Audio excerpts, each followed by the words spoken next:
ప్రభుత్వం 23,000 పాఠశాలలను మూసివేస్తామని ముఖ్యమంత్రి రేవంత్ రెడ్డి చేసిన ప్రకటనను వెంటనే ఉపసంహరించుకోవాలని రాజ్యసభ సభ్యులు బీసీ సంక్షేమ సంఘం జాతీయ అధ్యక్షులు ఆర్ కృష్ణయ్య డిమాండ్ చేశారు.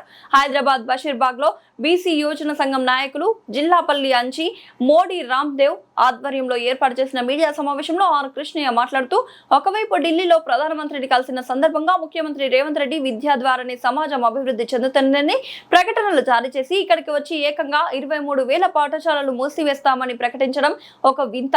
ఇది ప్రమాదకరమైన ప్రజా వ్యతిరేక చర్య అని తెలిపారు. అధికారంలోకి రాకముందు విద్యకు బడ్జెట్ లో 15% కేటాయించి ప్రతి గ్రామంలోని ప్రభుత్వ బడులను బలోపేతం చేస్తామని చెప్పి ఇప్పుడు సీఎం అయ్యాక ఇలా మాట్లాడడం తగదని పేర్కొన్నారు. కాంగ్రెస్ ప్రభుత్వం అధికారంలోకి వచ్చిన తర్వాత ఒక హాస్టల్ మంజూరు చేయలేదు, ఒక గురుకుల పాఠశాల మంజూరు చేయలేదు. దీనికి తోడు ఫీజు రియంబర్స్మెంట్, స్కాలర్షిప్ బకాయిలు చెల్లించకుండా విద్యార్థుల జీవితాలతో చెలగాట మారుతున్నారని విమర్శించారు. పైగా ఏకంగా 23,000 పాఠశాలలు మూసివేస్తామని ప్రకటించడం దారుణమైన చర్య అన్నారు. రేవంత్ రెడ్డి పేద వర్గాలు చదువుకోకుండా కుట్ర చేస్తుంది అన్నారు. ముఖ్యమంత్రి వ్యాఖ్యలు గ్రామీణ, పేద, దళిత, గిరిజన పిల్లల ప్రాథమిక విద్యా హక్కును కాలరాసే విధంగా ఉందని విమర్శించారు. ముఖ్యమంత్రి రేవంత్ రెడ్డి నిర్ణయాన్ని వెనుకకు తీసుకోకుంటే రాష్ట్ర వ్యాప్తంగా జూలై మొదటి వారం నుంచి రాష్ట్ర వ్యాప్తంగా విద్యార్థులతో పెద్ద ఎత్తున ఆందోళనను యుద్ధమే చేస్తామని హెచ్చరించారు. సందర్భం లేకుండా అనాలోచితంగా 23,000 పాఠశాలలు రద్దు చేయడం అంటే మజాక మాటనా ఏంటిది? సమాచారం ఈ పాఠశాల 27,000 పాఠశాలలో 4,000 పెడితే ఎట్లా నడుస్తాయి? ప్రభుత్వ పాఠశాలల సంఖ్య పెంచాలని, ప్రతి గ్రామంలో హై స్కూల్ పెట్టాలి, మాధ్యమిక పాఠశాలలు పెట్టాలి అని చెప్పి అనేక పోరాటాలు చేశాము. టి అంజయ్య, విజయభాస్కర్ రెడ్డి, చెన్నారెడ్డి, ఎన్టీ రామారావు నాకు వాళ్ళ ఇంటి దగ్గరికి స్కూల్ తీసుకుపోయాం. దాంతో ప్రతి ఒక్కరు చదువుకొని చైతన్యం పొందుతున్నారు. ఇలాంటి సందర్భం లోపల స్కూళ్ళని ఎత్తివేయాలని అనడం లోపల ఏమైనా ఔచిత్యం ఉన్నదా అని, అంటే పేద కులాలు చదువుకోవద్దా ఊళ్ళల్లో అని చెప్పి నేను ప్రశ్నిస్తున్నాను. ఒకవేళ స్కూళ్ళల్లో సంఖ్య లేదని అనుకుంటే సంఖ్య పెంచడానికి, మౌలిక సదుపాయాలు పెంచడానికి, మధ్యాహ్నం భోజనం ఇంకా అనేకం పెడతామంటున్నారు, అవన్నీ పెంచడానికి చర్యలు తీసుకొని పాఠశాల విద్య ప్రమాణాలను పెంచు, పటిష్ట నిర్మాణం చేయాలి. కానీ రద్దు చేస్తానడం మాత్రం అనాలోచితమైనటువంటిది. ఆ నిర్ణయాన్ని ముఖ్యమంత్రి గారు వెంటనే ఉపసంహరించుకున్నట్లు ప్రకటించారు. లేని పక్షంలో రాష్ట్రంలో అగ్గి మండిస్తాం. ఏం తమాషగా ఈ స్కూల్ ఒట్టుకొచ్చినాయి, ఊడిపడ్డాయి అనుకుంటున్నా? దీనికి అనేక పోరాటాలు చేశాం, అనేక ఉద్యమాలు చేశాం.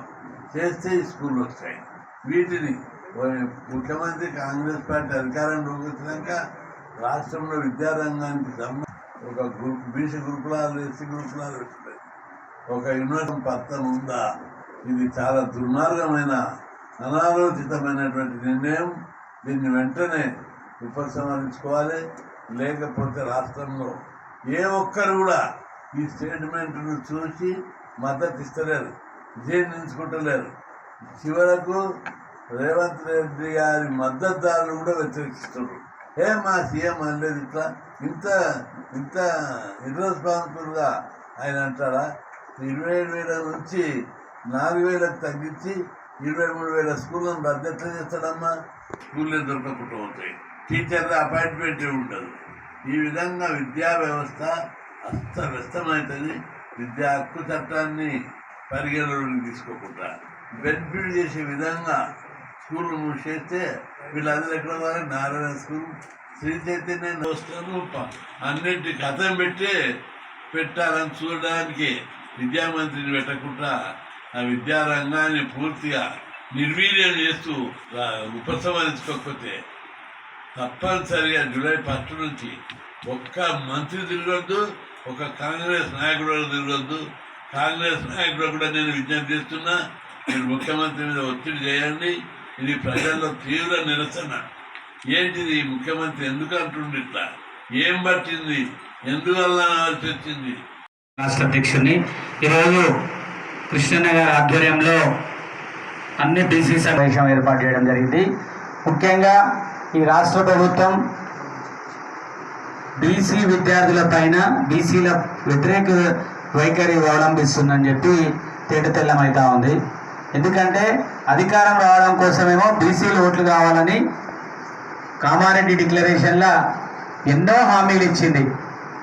42 బీసీలకు 42% రిజర్వేషన్ అయితే ఏంది, 2 లక్షలాది ఉద్యోగాలు ఇస్తామైతే ఏంది, రెండోది ఈ ఫీజులు కానీ గత ప్రభుత్వము విద్యార్థుల్ని నిరుద్యోగులు విస్మరించింది. ఈరోజు మేము పెద్దపీట చేస్తామని చెప్పి నమ్మించి ముఖ్యమంత్రి రేవంత్ రెడ్డి గారు బీసీ విద్యార్థుల్ని, అందులో విద్యార్థుల్ని విషయంలో గొప్ప గొప్ప మాటలు చెప్తాడు.